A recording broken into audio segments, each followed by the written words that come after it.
सरकटे का आतंक।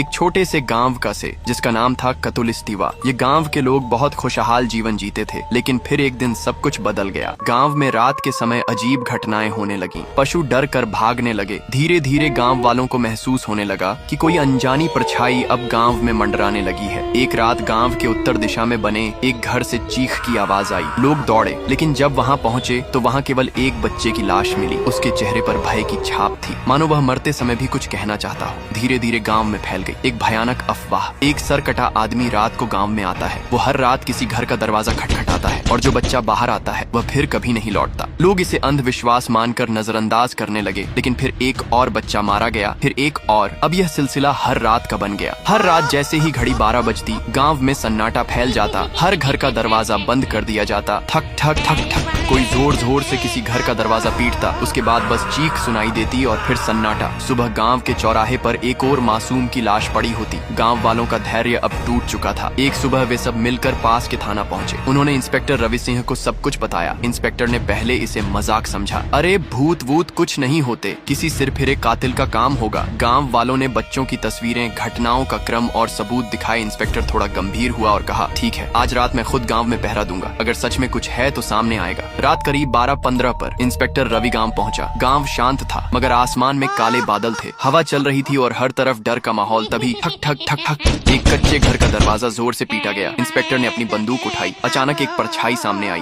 बिना सिर वाला आदमी उसका वह सीधे इंस्पेक्टर की ओर बढ़ा। रुक जा, नहीं तो गोली मार दूंगा। इंस्पेक्टर चिल्लाया। धाएं धाएं। गोलियां चली, लेकिन परछाई हवा में गायब हो गई। इंस्पेक्टर को कुछ समझ नहीं आया कि वो कहाँ गया। तभी पीछे से एक झटका और इंस्पेक्टर की लाश जमीन पर गिर गई। सुबह इंस्पेक्टर की लाशें गांव के बीचों बीच रखी थी। अगली रात फिर वही दस्तक। इस बार शिकार बना आरव, 10 साल का एक मासूम बच्चा। वो जब किसी ने दरवाजा खटखटाया, शायद बाबा होंगे सोचकर, उसने दरवाजा खोला और फिर वही अंधेरा, वही कुल्हाड़ी, वही साया। सुबह आरव की लाश गांव के बीचों बीच रखी थी। आरव का एक बड़ा भाई था, नारुतो। वो शहर में पढ़ता था, लेकिन जब उसे भाई की मौत की खबर मिली तो वह रोते हुए गांव पहुंचा। भाई की हालत देखकर उसका दिल कांप गया। वो फूट फूट कर रोया, लेकिन फिर उसकी आंखों में आंसू नहीं, आग थी। वो आरव की कब्र पर गया, हाथ जोड़कर कहा, भाई मैं तुझे बचा नहीं पाया, पर अब मैं तुझे न्याय दिलाऊंगा। मैं उस सरकटे साए से बदला लेकर रहूंगा, चाहे मेरी जान ही क्यों न चली जाए। किया नारुतो सरकटे को मर पाएगा। उस देखने के लिए फॉलो कर कमेंट करो पार्ट 2।